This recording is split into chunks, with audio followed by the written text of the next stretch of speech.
El Evangelio cambia. El Evangelio Cambia realidades. Cambia El circunstancias. Evangelio cambia. cambia las vidas Para bien. y para siempre. Para siempre. El Evangelio cambia la tristeza, y la convierte en gozo. cambia las familias. comunidades. Está cambiando nuestra El nación. Evangelio Y está cambia. cambiando nuestra nación. La mayor experiencia del cambio para nuestra Venezuela. El cambio para nuestra Venezuela. El Evangelio cambia.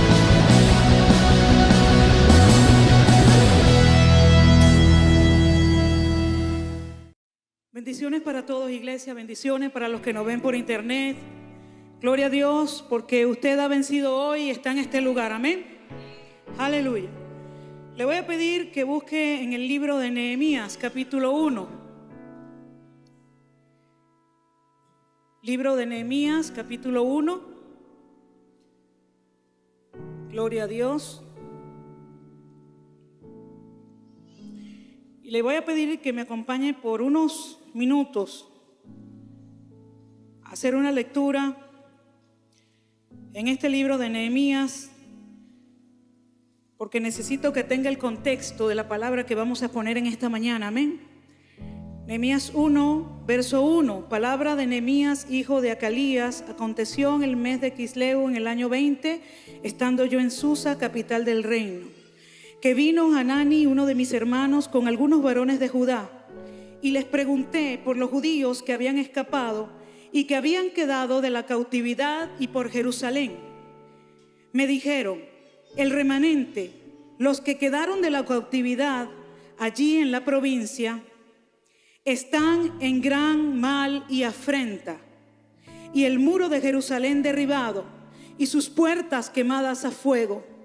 Cuando oí estas palabras me senté y lloré, e hice duelo por algunos días, y ayuné y oré delante del Dios de los cielos. Pase al capítulo 2, verso 1. Sucedió en el mes de Nisán, en el año 20 del rey Artajerjes, que estando ya el vino delante de él, tomé el vino y lo serví al rey, y como yo no había estado antes triste en su presencia, me dijo el rey: ¿por qué está triste tu rostro? Pues no estás enfermo. No es esto sino quebranto de corazón.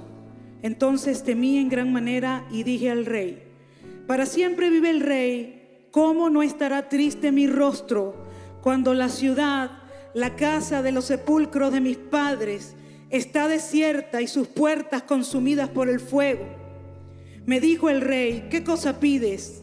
Entonces oré al Dios de los cielos y dije al rey: si le place al rey y tu siervo ha hallado gracia delante de ti, envíame a Judá, a la ciudad de los sepulcros de mis padres, y la reedificaré. Pase al verso 10. Pero oyéndolo Sanbalat, Oronita y Tobías el siervo amonita, les disgustó en extremo que viniese alguno para procurar el bien de los hijos de Israel. Llegué pues a Jerusalén, y después de estar allí 3 días me levanté de noche, yo y unos pocos varones conmigo, y no declaré a hombre alguno lo que Dios había puesto en mi corazón que hiciese en Jerusalén, ni había cabalgadura conmigo excepto la única que yo cabalgaba. Y salí de noche por la puerta del valle hacia la fuente del dragón y la puerta del muladar, y observé los muros que estaban derribados y sus puertas consumidas por el fuego. El 16. Y no sabían los oficiales dónde había ido, ni qué había hecho, ni hasta entonces lo había declarado yo a los judíos y sacerdotes, ni a los nobles y oficiales, ni a los demás que hacían la obra. Les dije pues: vosotros veis el mal en el que estamos. Jerusalén está desierta y sus puertas consumidas por el fuego. Venid y edifiquemos el muro de Jerusalén, y no estemos más en oprobio. Entonces les declaré cómo la mano de Dios había sido buena sobre mí, y asimismo las palabras que el rey me había dicho, y dijeron: levantémonos y edifiquemos. Así esforzaron sus manos para bien, amén. Él les decía a sus hermanos: vosotros veis el mal en que estamos, que Venezuela está desierta, sus puertas, sus muros de protección están consumidos por el fuego, por la prueba. Venid y edifiquemos ahora el muro de Venezuela y no estemos más en oprobio. Entonces, ¿cuántos se van a levantar y van a edificar este país? Amén. ¿Cuántos van a tomar la decisión hoy de levantarse y edificar, reconstruir, rehacer? ¿Cuántos lo van a hacer? En estos capítulos, Nehemías describe la situación en la que se encontraba la ciudad de Jerusalén. Desde el capítulo 1 hasta el capítulo 6 de Nehemías, si usted puede leerlo después en su casa, usted va a entender muchas de las cosas que están sucediendo en nuestro país hoy. Los judíos habían sido invadidos y deportados, exiliados. Muchos se habían ido de Jerusalén y el país había sido destruido. Y en medio de esa situación terrible, en medio de esa economía que estaba acabada, en medio de las familias desintegradas, en medio de los habitantes dispersos y exiliados por todas las naciones, un país que se encontraba en crisis económica, política, social y espiritual. En medio de todo eso y en medio de esa situación, Dios levanta un hombre que tiene carga por su país. Dios levanta un hombre que quiere edificar su país. Dios levanta un hombre que quiere reconstruir a su país. Y pone una carga en él de edificar. Dios está buscando, está requiriendo edificadores, reedificadores. Edificar significa construir, colocar los cimientos, colocar una base para que luego sobre esa base se sigan colocando cimientos y se pueda levantar una estructura, se pueda hacer un edificio. Eso es edificar. Reedificar significa construir de nuevo o hacer muchas reparaciones y cambios en algo que ha sido destruido o dañado. Por eso es que Dios está requiriendo reedificadores. Nuestro país necesita que nos levantemos y reedifiquemos los muros. Los muros representan la protección, los límites que se colocan alrededor de algo para evitar que entren aquellos que pueden destruirlo.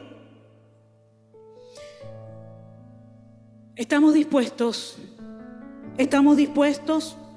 Es necesario edificar y reedificar desde las bases.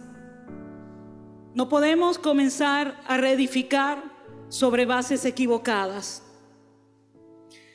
De la base espiritual y moral de un país va a depender su desarrollo. Y la base espiritual y moral de una nación está en su iglesia. Y la iglesia está compuesta por familias y las familias están compuestas por individuos. ¿Se da cuenta por qué para edificar Venezuela es necesario que haya un cambio y una transformación en el corazón de cada hombre y mujer?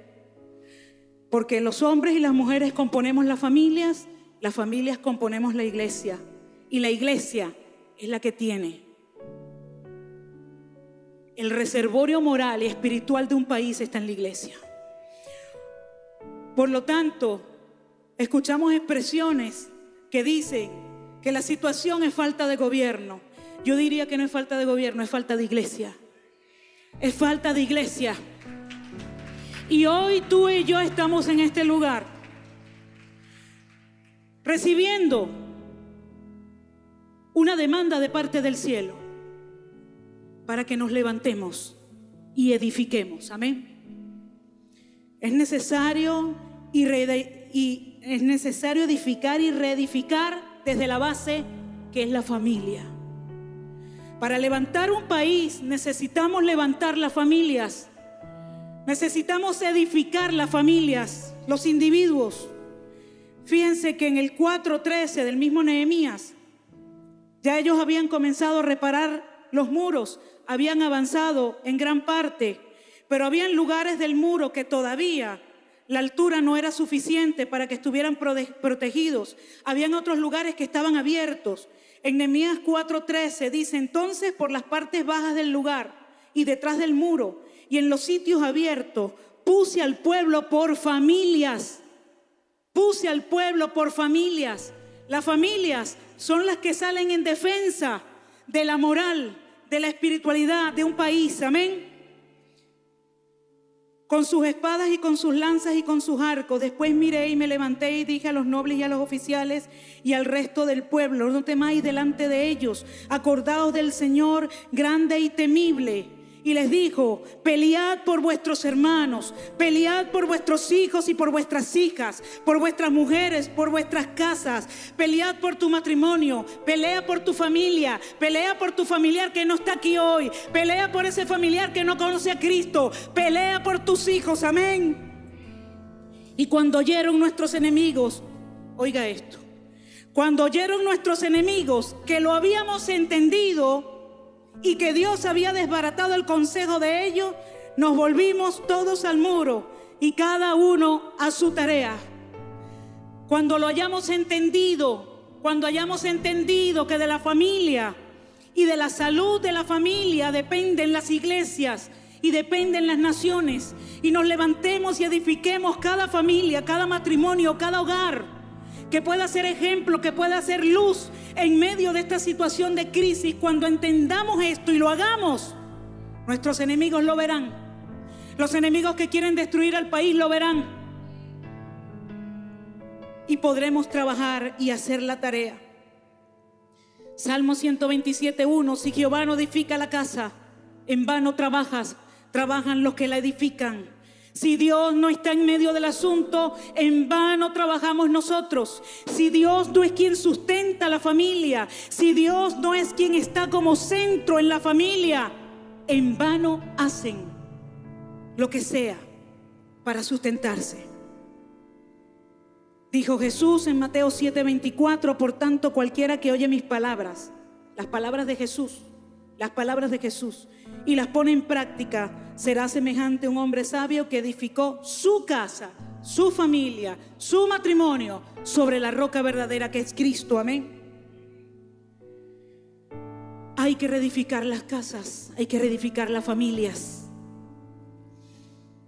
Los parámetros establecidos en la familia, la disciplina, los valores reconocidos por los padres constituyen el muro de protección que va a impedir que el enemigo se infiltre, va a impedir que el enemigo tome a tus hijos, va a impedir que el enemigo haga con tus hijos lo que él quiera.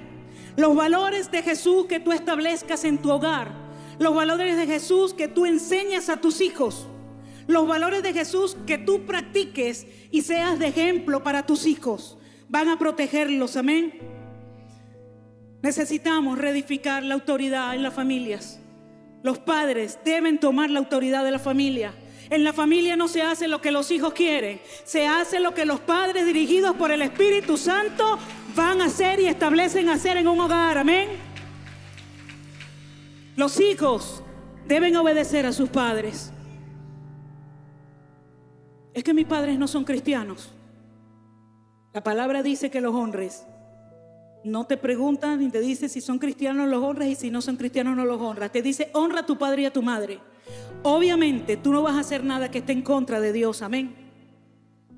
Pero hay una sabiduría puesta en los padres por Dios para dirigir a los hijos. Hombre de Dios, edifica a tu esposa y a tus hijos con el amor. Mujer, edifica a tu esposo con el respeto. Hijos, edifiquen a la familia, a sus padres, con la obediencia a los padres.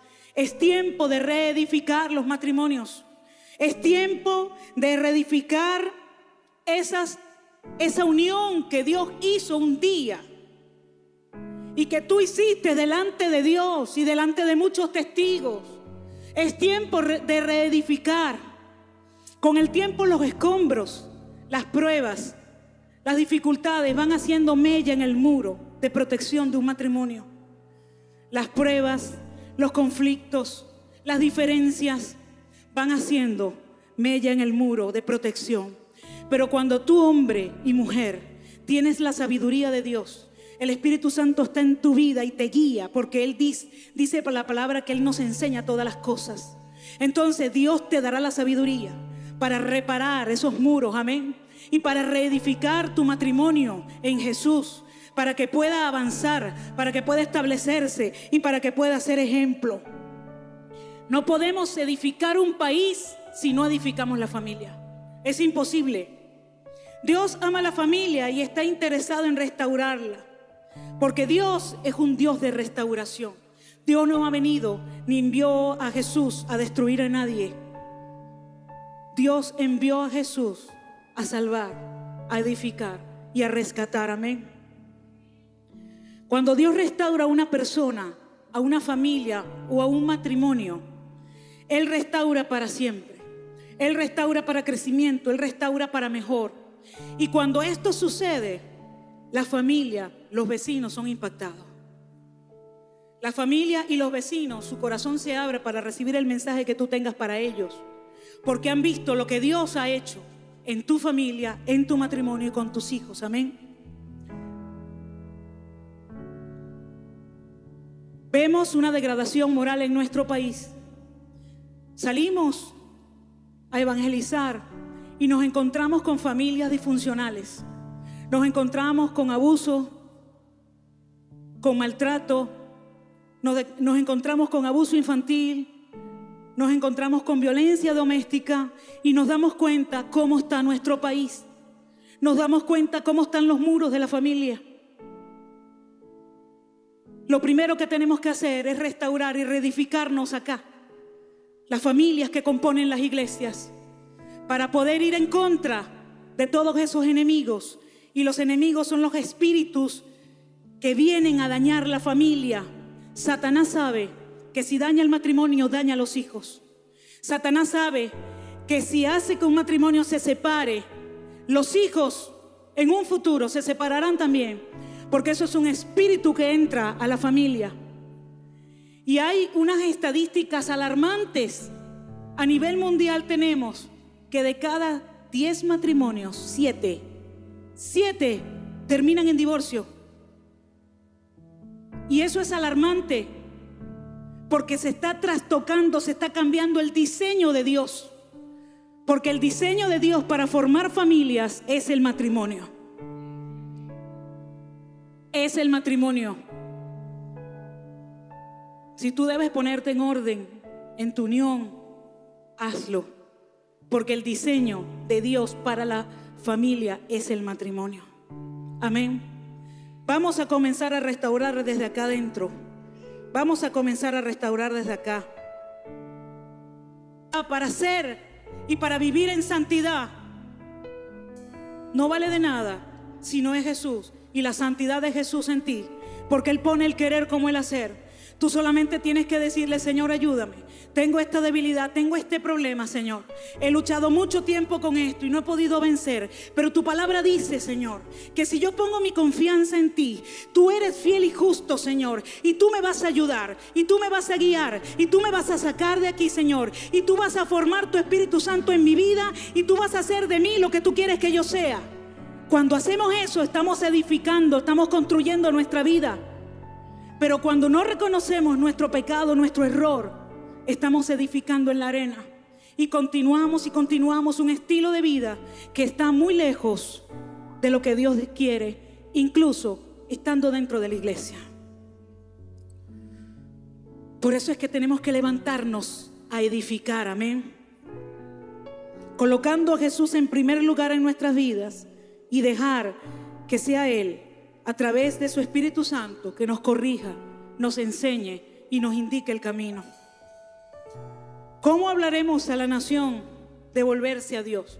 ¿Cómo diremos: Venezuela, vuélvete a Dios, si nosotros nos alejamos de Él a través del pecado? Tenemos que reedificar. Tenemos que reedificar la santidad. Padres, asuman la responsabilidad de la autoridad que les ha sido entregada en sus manos. Y no permitan el pecado en la vida de sus hijos. Cuando usted se le entrega una autoridad, se le entrega una responsabilidad. Desde el mismo momento que usted no asume esa responsabilidad y no la cumple, usted pierde la autoridad. Usted pierde la autoridad. No debemos permitir que en nuestras casas se practique el pecado. No podemos permitirlo, por lo menos no conscientemente. Necesitamos reedificar, necesitamos levantar. Hay una corriente de mundanalidad que se quiere introducir en la iglesia, en las familias, en nuestros hijos. Y nosotros, como padres responsables que Dios nos ha puesto esos muchachos a nuestro cuidado, nosotros debemos de estar pendientes. Mucha televisión, mucho cine, muchos jueguitos de video. Usted no sabe lo que se manifiesta y lo que se mete en la vida de sus hijos a través de eso. La internet. Tenemos que estar pendientes, mi hermano. Yo tengo la clave de los Facebook y las redes sociales de mis hijos. Les guste o no les guste, yo las tengo. Y ellos saben que me la tienen que dar. Porque yo necesito estar vigilante. No controlar, estar vigilante. Porque necesito resguardarlos a ellos. Cuidarlos. Porque esa responsabilidad Dios la ha entregado en mi mano. Y te la ha entregado a ti como padre. Hay un espíritu que está desatado en el mundo de una forma descarada, que es el espíritu de homosexualismo. Desatado, mi hermano. Películas, series de televisión, hasta en dibujos animados. Porque ese espíritu está buscando incubarse dentro de la familia, dentro de los hijos, para quebrar el diseño original de Dios. Y cuando usted ve a un muchacho, cuando usted ve a un hijo suyo, una hija suya, que ese espíritu está influenciando, asuma la autoridad.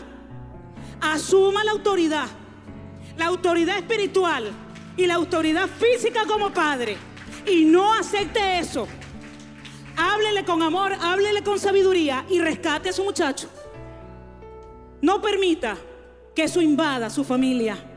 Amén. Porque al invadir las familias, invade la iglesia. Al invadir las familias, invade la iglesia. Y cuando invade la iglesia, invade país. Por eso es que usted ve tantos países que han autorizado y han aceptado la igualdad de género, el casamiento entre homosexuales, sea hombre, sea mujer. Alerta, alerta, iglesia, porque el diablo no está jugando. Estamos sábado a sábado en las calles del país, reedificando un país, levantando un país, y Satanás no se va a quedar quieto. Va a venir a atacar a la familia. Y usted y yo tenemos las armas que Jesús nos ha entregado. Tenemos las herramientas del cielo para evitar que esto suceda. Pero hay que aportillar los muros. Hay que levantar los muros. Y hay que cubrir los huecos que están en los muros. Amén. Hay que edificar. Para reedificar la iglesia también es necesario reedificar el muro de la oración. Reedificar el muro de la búsqueda de Dios. El muro de la intimidad con Dios. Un muro que día a día es atacado. Un muro que día a día es influenciado por espíritus que no quieren que tú te comuniques con Dios. Espíritus que no quieren que tú tengas una intimidad con Jesús. Espíritus que no les interesa que tú seas guiado por el Espíritu de Dios, sino que vivas en un estado humanista, donde lo humanista sea lo que te guíe y te dirija, que vivas en un estado almático, donde el alma, las emociones, el pensamiento sea lo que te dirigen, a ti, a tu familia y a tus hijos. Por lo tanto, debemos levantarnos y restaurar el muro de la oración, de la intimidad con Dios.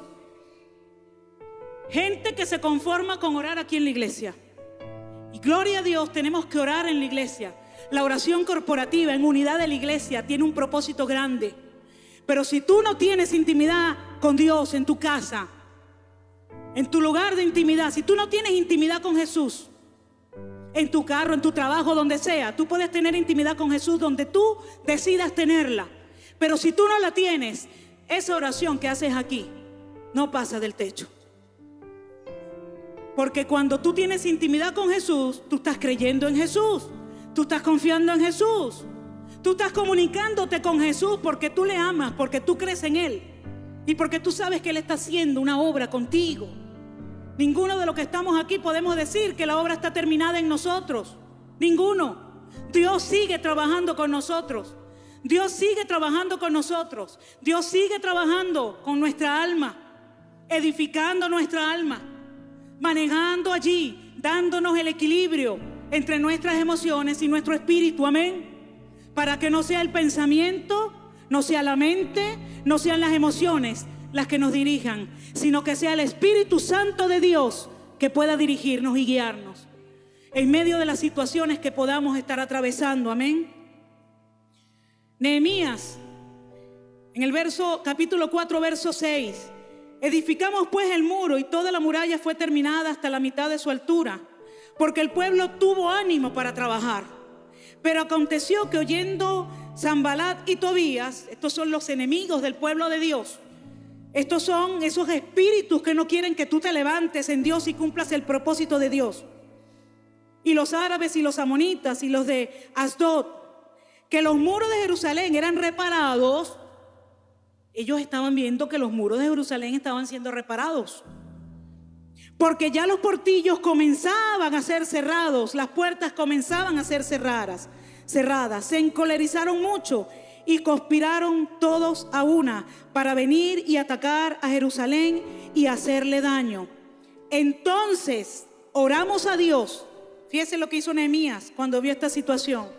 Oramos a Dios y por causa de ellos pusimos guarda contra ellos de día y de noche. Día y noche. Es una oración sin cesar. Es una oración que está allí en tu corazón, en tu espíritu, en tu vida. Es una oración que está allí, que tú sabes que sin la oración no puedes vivir, que tú sabes que sin orar y sin buscar la presencia de Dios no puedes avanzar y no puedes sobrevivir en medio de las situaciones. Nehemías sabía que si no se ponían guardas día y noche, turnos, la gente orando, velando, vigilando, no se podía terminar la reconstrucción del muro.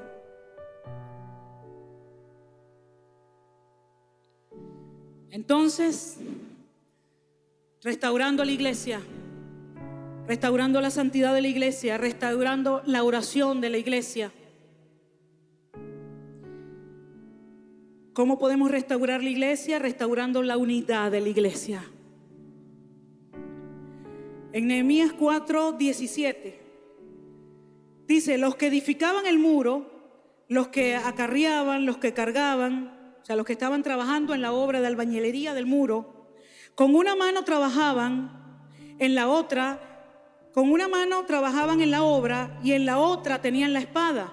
Porque los que edificaban, cada uno tenía su espada ceñida a sus lomos y así edificaban. Estaban alertas, estaban pendientes, estaban vigilantes.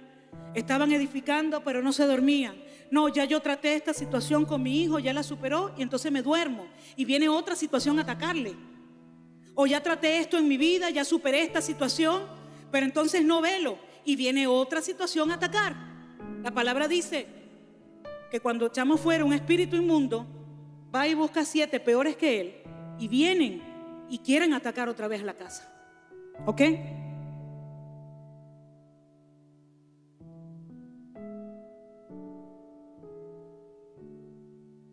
Porque los que edificaban, cada uno tenía su espada ceñida a sus lomos y así edificaban. Y el que tocaba la trompeta estaba junto a mí. Y dije a los nobles y a los oficiales y al resto del pueblo, líderes, coordinadores, servidores: la obra es grande y extensa, y nosotros estamos apartados en el muro, lejos los unos de los otros. En el lugar donde oyereis el sonido de la trompeta, reuníos allí con nosotros, y nuestro Dios peleará por nosotros. Sin unidad no se podía reconstruir el muro. Sin unidad en la iglesia no podemos reconstruir una nación. Amén. La unidad de la iglesia se manifiesta, pero en la unidad del trabajo que hacemos juntos. Mateo 18:19 dice: otra vez os digo que si 2 de vosotros se pusieren de acuerdo en la tierra acerca de cualquier cosa que pidieren, les será hecho por mi Padre. Si te pones de acuerdo, si nos ponemos de acuerdo, el acuerdo es absolutamente necesario. Necesito ponerme de acuerdo con mi hermano para poder hacer la obra. No la puedo hacer sola. No la podemos hacer solos. Necesitamos ponernos de acuerdo. Y fíjese lo que dice el 20, Mateo 18, 20, porque donde están dos o tres congregados en mi nombre, allí estoy yo en medio de ellos. Jesús honra la unidad. Jesús honra el acuerdo. Y es increíble, fíjese, continúa el verso 21 y pareciera que comenzara a hablar de otro tema, pero viene hablando de lo mismo, porque Jesús está hablando con sus discípulos diciéndole esto. Y el 21 dice: entonces se le acercó Pedro y le dijo: Señor, ¿cuántas veces perdonaré a mi hermano que peque contra mí? ¿Hasta 7? Jesús le dijo: no, te digo hasta 7, sino aún hasta 70 veces 7. Cuando Pedro oye la demanda que Jesús hace, que tienen que ponerse de acuerdo, que tienen que estar unidos para que Él se pueda manifestar en medio de ellos, sale Pedro, porque Pedro tenía un conflicto. Pedro no sabía manejar las ofensas. Entonces viene y le pregunta a Jesús, porque obviamente para poder estar unido con su hermano, para poder estar de acuerdo con su hermano, no podía tener raíz de amargura contra su hermano. Tenía que perdonar a su hermano. Y él viene y le dice: Señor, ¿cuántas veces yo tengo que perdonar a mi hermano que peca contra mí? O sea, Pedro nunca era el que hacía nada, todos pecaban contra él. ¿Cuántas veces tengo que perdonarlo, Señor? Y Pedro le dice, Jesús le dice: no te digo, porque Pedro pone una medida y dice hasta 7, porque esa era la medida hasta la que él estaba dispuesto. Más de ahí él no quería. Pero Jesús le dice: no te digo hasta 7, sino hasta 70 veces 7. Es necesario el acuerdo de poner el individualismo. Somos un equipo, somos una iglesia. Aquí nadie actúa solo. Aquí nadie obtiene nada solo. Lo obtenemos todos juntos, amén. Debemos de poner la autosuficiencia. Necesito a mi hermano para hacer la obra. Necesito a mi hermano para hacer la obra. No, mi equipo y yo podemos. Nosotros hacemos eso. Necesitas el resto de los equipos, necesitas el resto de la iglesia, necesitas el apoyo en oración, necesitas el apoyo en intercesión, necesitas la ayuda, necesitas el abrazo, necesitas a tu hermano, amén. De poner las ofensas hay que perdonar, no por doctrina, sino por revelación. Pedro quería una doctrina. Pedro fue donde Jesús y le dijo: Señor, ¿cuántas veces? 7. Pedro quería que Jesús le diera una doctrina, que le estableciera y le dijera: bueno, la doctrina del perdón dice, si tu hermano viene y te ofende, tú le perdonas hasta 7 veces. Pero el asunto aquí no es por doctrina, porque si tú perdonas por doctrina, ve lo que va a pasar. Tu hermano te ofende. Vamos a suponer que esta vez no lo ofendiste tú, sino que tu hermano te ofendió. Y tú dices: la Biblia me dice que tengo que perdonar. Me enseñaron, el mandamiento dice tengo que perdonar. Pero tú no sientes el perdón en tu corazón. Pero tú sabes que tienes que perdonar. Y entonces tú vas y hablas con tu hermano y le dices: hermano, yo te perdono. Olvidamos eso y lo dejamos hasta ahí. Pero el resquemor sigue en tu vida. Cada vez que ves a tu hermano algo se te mueve por dentro y te acuerdas de la ofensa. Y dices: ¿cómo es posible que él me haya hecho eso? Y ya tú fuiste y le dijiste que lo perdonaba. Estás perdonando por doctrina, pero cuando tú perdonas por revelación es diferente. Y eso fue lo que Jesús quiso enseñarle a Pedro. Pedro quiso ponerle un límite. Señor, hasta 7 veces. O sea, dame el mandamiento, dame la doctrina y yo lo cumplo. Porque Pedro dijo: la 7, la 8 no lo veo en pintura. Eso es lo que Pedro quería, justificar ese asunto. Y Jesús le enseña que es por la revelación y le pone el imposible y le dice: 7, no, hasta 70 veces 7. 144, ¿no? 1000. 490. Ahora usted sabe algo, en el contexto de esta palabra, dice, no te digo hasta 7, sino aún hasta 70 veces 7, escuche, la misma ofensa. La misma ofensa. ¿Qué significa eso? ¿Quién lo va a ofender a usted de la misma forma, de la misma manera, 490 veces? Nadie, eso es imposible. Que a usted le hagan lo mismo 490 veces, la misma persona. Eso es imposible. Y eso era lo que Jesús quería enseñarle a Pedro. Pedrito, no te enrolle con el asunto de cuántas veces. Simplemente perdona. Olvida la ofensa. Más nada. O sea, solamente perdona. No estés sacando la cuenta. Es que yo te perdoné una y tú me debes 2. Y entonces 2 menos 1 son 1, tú me debes 1. No estés sacando la cuenta. Y así es en todas las cosas. No podemos hacer las cosas por doctrina o por mandamiento, sino por revelación. Por eso es que necesitamos a Jesús. Porque cuando tenemos a Jesús, el dador de la vida, en nosotros, el perdonar va a ser algo espontáneo. Va a ser algo espontáneo. La sangre recorre su cuerpo, ¿verdad? Usted no está perennemente... Sangre llega a los riñones, sangre llega al corazón, sangre sube por aquí, sangre llega al cerebro, sangre dale vida al cerebro. Usted no está en eso.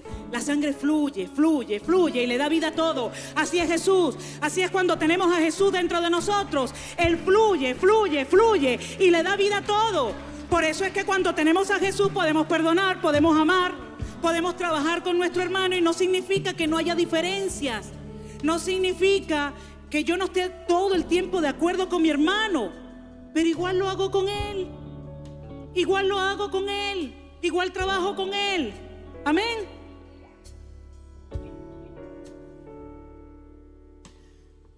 Restaurando la unidad. Restaurando la pureza del servicio. Cuando servimos, cuando nos mantenemos en ese servicio, cuando estamos activos en el servicio, tenemos un compromiso con Dios y lo hacemos. En el mucho caminar, en el mucho servir, cuando dejamos de edificar en Jesús, ocurren cosas con nuestro servicio. Y es necesario reedificar la pureza del servicio. Oramos en este lugar por nuestros gobernantes, por todo hombre que está en autoridad.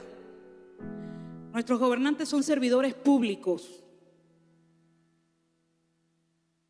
y a veces ni ellos mismos lo saben, pero ellos son servidores públicos y a veces oramos por ellos y decimos: Señor, revélate en su vida para que sepa que tienen que servir de corazón al país. Y a veces nuestro servicio se ha enfriado o ha perdido la pureza. Y hay un verso que el Señor da en la palabra donde esto se ve claro. Filipenses 2:3 dice: nada hagas por contienda o por vanagloria. No hagas ningún servicio, no le sirvas a Dios dentro de la iglesia ni en ninguna parte por contienda o por vanagloria. Antes bien, con humildad, estimando cada uno a los demás como superiores a él mismo, no mirando cada cual por lo suyo propio, sino cada cual también por lo de los otros. Haya pues en vosotros este sentir que hubo en Cristo Jesús. Es decir, que este carácter de Jesús esté en nosotros. Nada hagas por contienda significa que nada hagas por competencia. Que nada hagas para ser el mejor. Quiero ser el mejor capitán, quiero tener el mejor equipo, quiero ser el mejor coordinador. Dios no te ha llamado a ti a ser el mejor capitán. Y aquí se le van a caer las vacas sagradas mucho. Dios no te ha llamado a ti a ser el mejor capitán, ni el mejor coordinador, ni el mejor líder. Te ha mandado a ser un buen líder y fiel. Porque cuando Dios recibió al siervo, no le dijo: bienvenido, el mejor siervo. No, le dijo: ven, buen siervo y fiel, entra en el gozo de tu Señor. Entonces Él no nos está llamando a ser los mejores, porque cuando queremos ser los mejores entramos en competencia, y la competencia contamina tu servicio. Contamina tu servicio. Entonces no esté diciendo por ahí que usted es el mejor capitán, que usted tiene el mejor equipo, que usted es el mejor coordinador, que el grupo que usted lideriza es el mejor. Vamos a conformarnos con ser buenos, hacer la obra para Dios y ser fieles a Dios, a su palabra, ser fieles a Jesús, teniendo su carácter en nosotros. Nada hagas por competencia, nada hagas por vanagloria, es decir, nada hagas por protagonismo para que te vean. No puedes servir para que te vean. Dice, antes bien con humildad, estimando cada uno a los demás como superiores a él mismo. Cuando yo estimo a mi hermano como superior a mí, yo estoy reconociendo que mi hermano tiene cosas que yo no tengo. Yo tengo dones, tengo talento, pero hay gente que tiene dones y talentos que yo no tengo. Y yo debo reconocer eso. Estimando cada uno a los otros, reconociendo los corazones, reconociendo la intención con que la gente hace las cosas, que a veces no las hacen perfectas, que a veces se pueden equivocar porque están aprendiendo, pero tienen un corazón puro para hacerlo. Y allí nosotros no podemos atacarlos, no podemos condenarlos, sino que tenemos que levantarlos, restaurarlos, amén. Tenemos que reedificarlos en Jesús, aleluya. No siendo egoístas, no es para los míos nada más. Yo quiero todo lo mejor para mi equipo. El resto de los equipos no me interesa. Yo quiero todo lo mejor para mi ministerio, para mi área de trabajo, los mejores recursos, todo lo mejor. Los demás, bueno, que cada quien vea cómo hace, pues. Que cada quien busque lo de cada quien. Hermano, escúcheme, somos un equipo. Somos un solo equipo. La iglesia es un solo equipo y todos trabajamos por lo mismo. Todos estamos aquí empujando el reino de Dios, buscando que el reino de Dios se establezca, levantando a Jesús en el corazón de las personas. Que hay estructuras, que hay formas de trabajo, sí, y debemos respetar esas estructuras y esas formas, pero en nuestro corazón no debe haber ese egoísmo que yo quiero solo para mí. No mirando cada uno por lo suyo propio, sino cada cual también por lo de los otros. No mirando solamente por lo mío, sino viendo también por lo de los otros. Dios no busca a los mejores, Dios busca a los fieles. Dios no busca a los mejores. Entonces no quieras estar en esa lista de perfección del mejor. Está en la lista de los fieles, de los que se mantienen fieles a Jesús, a su carácter, amén.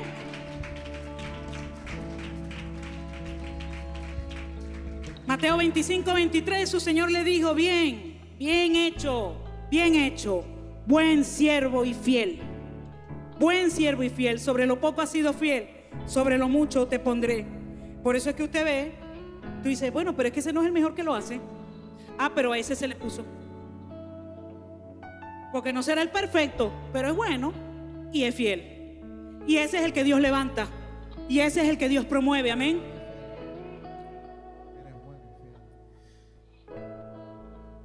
Otro punto importante para que la unidad de la iglesia se manifieste es a través de la sujeción a las autoridades establecidas por Dios y a las autoridades delegadas por esta.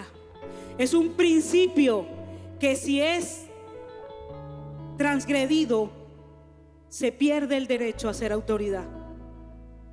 Hebreos 13:17 dice, obedeced a vuestros pastores y sujetaos a ellos, porque ellos velan por vuestras almas como quienes han de dar cuenta, para que lo hagan con alegría y no quejándose, porque esto no es provechoso. Entonces no existe, yo obedezco solo al pastor. Yo hago solamente lo que el pastor me diga. Si tú quieres obedecer a tu pastor, tú vas a estar sujeto a las autoridades que tu pastor ha delegado, a las autoridades que tu pastor ha delegado y ha puesto. No puedes decir que te sujetas a tu pastor, ni que honras a tu pastor, si no te sujetas a las autoridades que él ha puesto. Es que usted no conoce esa autoridad, eso no es problema tuyo. órale a Dios. Órale a Dios.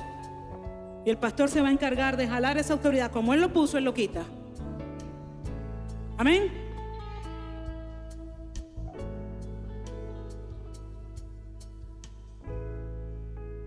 Si tú quieres obedecer a tu cobertura espiritual, debes estar sujeto a las autoridades delegadas por Él. No puedes ejercer autoridad, no puedes ejercer autoridad si tú no estás bajo autoridad. Eso es un principio que Jesús enseñó.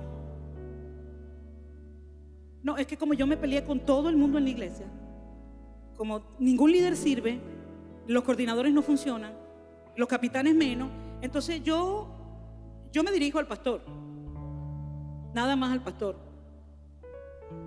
Y a veces ni siquiera al pastor, yo me dirijo a Jesús. Mi comunión es con Dios directamente y no necesito a hombre. Déjame decirte, jamás podrás estar sobre autoridad. ¿Y sabes qué? Dios quiere que estés sobre autoridad. Porque hemos sido llamados a liderizar. Hemos sido llamados a liderizar un proceso dentro de nuestra nación. Hemos sido llamados a llevar adelante el proceso de restaurar este país. Hemos sido llamados a ser levantados como líderes dentro de las comunidades. Hemos sido llamados a ser levantados como autoridad en los liceos, en las universidades, en los consejos comunales. Hemos sido llamados a ser autoridad en esos lugares. Pero si tú no tienes claro el principio de autoridad, no puedes entonces manifestar la autoridad. Amén. Todo el que sirve debe rendir cuenta. En el servicio, la rendición de cuentas es obligatoria. Y para rendir cuentas debe haber comunicación. Imposible que tú rindas cuentas si no hay comunicación. Tenemos servidores que no se comunican con sus capitanes, servidores que no se comunican con sus coordinadores, sino que esperan que el compañero le diga, mira, tú sabes que el coordinador dijo esto, pero no hay una comunicación, no hay una comunión. Y tenemos coordinadores y capitanes que no se comunican con sus líderes. Entonces, ¿cómo va a fluir? ¿Cómo va a fluir el principio de autoridad? Si para yo poder estar como autoridad, necesito estar bajo autoridad. Es un principio que funciona así. No hay otra forma. Amén. Debe ser restaurada la unidad de la iglesia para restaurar la unidad del país. Y todos debemos tener el mismo objetivo: ganar un país para Jesús. Y al tener el mismo objetivo, vamos a empujar para el mismo lado. Al tener un mismo objetivo, vamos a hacer en conjunto lo que solos no podemos hacer. Tú no puedes llegar a una comunidad tú solo y hacer una sopa para 500 personas, hacer pintacaritas para 400 niños, ayudar a esa comunidad a formar un consejo comunal, tú solo. De repente, no sé, Superman de repente lo puede hacer, pero es muy difícil que tú lo puedas hacer solo. Entonces, lo que no podemos hacer solo, lo podemos hacer juntos, porque cada quien aporta un granito de arena. Y el país en estos momentos necesita la unidad de la iglesia, porque al manifestarse la unidad de la iglesia, eso va a tener como consecuencia que todo lo que está obstaculizando que la verdadera autoridad, porque eso es otro tema. No, es que Dios tiene que quitar, no voy a decir nombre, Dios tiene que quitarlo de allí, porque esa autoridad no sirve. La palabra dice que toda autoridad es puesta por Dios. Toda autoridad. No dice, bueno, las autoridades cristianas, las autoridades de la iglesia. Dice, toda autoridad es puesta por Dios. El mismo Jesús se lo dijo a Pilato. Y le dijo, tú tienes el poder, te ha sido dado de arriba. Pero él no asumió el poder y la autoridad que tenía, sino que se dejó llevar por lo que estaba en el contexto, lo que decían los demás. Entonces, a veces creemos que la solución del problema está en quitar autoridades. No, la solución del problema es que esa autoridad cambie y se ponga en tono con Dios. Si no lo hace, Dios lo va a quitar. Si no lo hace, Dios lo va a quitar. Nosotros tenemos que ocuparnos que en cuanto a la autoridad que se nos ha entregado a nosotros, como padres, como siervos, como líderes, como coordinadores, como capitanes, como servidores de esta casa, que esa autoridad fluya en el orden correcto, amén, para que pueda entonces manifestar los frutos correctos del servicio. La obra es grande y extensa, y nosotros estamos apartados del muro, lejos los unos de los otros. Cuando salimos cada sábado, mi hermano, que vamos a esas comunidades, la obra es grande y extensa. Y la palabrita que muchas veces usamos todos es que decimos, está rudo. Está rudo. Llegar a una comunidad y yo no tengo en mi casa mucho alimento y llegar a una comunidad a alimentar 500, 600 personas. Es rudo. Pero cuando yo he entendido la responsabilidad que Dios ha entregado en mis manos, porque cada servidor tiene una responsabilidad, y asumimos esa responsabilidad, y cada quien dentro de la estructura de autoridad asume su responsabilidad, entonces llegamos a las comunidades y aunque decimos la obra es grande y extensa, decimos, nos reunimos allí, todos nosotros, todos juntos, todos de acuerdo, todos unánimes, y nuestro Dios peleará por nosotros, porque a Nehemías le pasó lo mismo. Haciendo el muro y reconstruyendo el muro, ¿qué usted cree? Que Nehemías tenía alrededor de todo el muro equipos de trabajos formados por familias, con líderes, con oficiales, cada uno de esos equipos. ¿Y usted cree que no se presentaban problemas de falta de unidad? Claro que se presentaban, pero ahí estaba Nehemías dando la palabra y trayendo el orden, amén, asumiendo la responsabilidad de la carga que Dios le puso a él. Aleluya. Cada sábado cuando salimos al Evangelio Cambia, la obra es grande y extensa. Necesitamos estar unidos, respetándonos los unos a los otros, respetando los canales de autoridad establecidos por Dios. Entonces Dios peleará por nosotros, amén. Es lo mismo que cuando en tu casa y en tu familia respetas las autoridades establecidas por Dios dentro de la familia. Dios va a pelear por ti, Dios va a pelear por tus hijos, Dios va a pelear por tu matrimonio, amén. ¿Y qué sucede cuando acabamos de reedificar? Cuando terminamos de reconstruir, viene la recompensa de Dios, amén. Nehemías capítulo 6 verso 15 dice, fue terminado pues el muro, fue terminada la obra el 25 del mes de Elul en 52 días. Y cuando lo oyeron nuestros enemigos, temieron todas las naciones que estaban alrededor de nosotros y se sintieron humillados y conocieron que por nuestro Dios había sido hecha esa tarea. Entonces, cada vez que edificamos y restauramos nuestras vidas, nuestra familia, nuestra iglesia, nuestro país, esto será notorio a nuestros enemigos, a nuestros vecinos, a quienes no creyeron que Dios lo haría, a quienes pusieron oposición, a quienes dijeron, no, tú no puedes, no, ese hijo tuyo no tiene remedio, ese no se va a levantar, olvídate de eso, deja de orar porque eso ya es caso perdido. Esos van a ser avergonzados, nuestros enemigos serán avergonzados, porque cuando Dios termine la obra que está haciendo en cada uno, cuando Dios termine la obra que está haciendo en Venezuela, Venezuela será el país soñado por cada uno de nosotros y Venezuela será una nación grande en Latinoamérica y en el mundo. Nuestros vecinos, dice que las naciones alrededor de ellos temieron. Nuestros vecinos dirán, wow, dice que serán humillados. ¿Cómo puede ser humillada una persona? Una persona que te dijo, no lo vas a lograr, y que tú lo logres y que esa persona lo vea.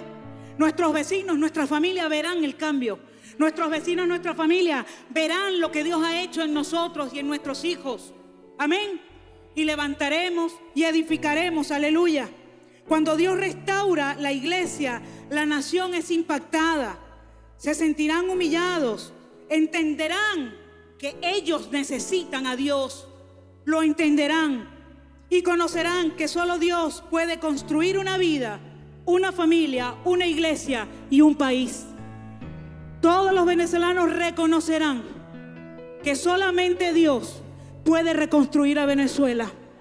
¿Y cómo lo reconocerán? Cuando vean que su iglesia se levanta en gloria, se levanta en poder. Cuando tú, como hijo de Dios, como servidor de Dios, te paras en la brecha y dices: levantémonos y edifiquemos nuestro país, levantémonos y edifiquemos la familia, levantémonos y edifiquemos nuestra vida en Dios. Cuando hay una decisión en ti, cuando hay un compromiso en ti, nada ni nadie te puede echar para atrás. Esto es un camino sin retorno, mis hermanos. Desde hace mucho tiempo, usted y yo tomamos la decisión de edificar este país. Entendamos cómo debemos hacerlo: edificando individuos, edificando familias, edificando la iglesia, y vamos a hacerlo, amén.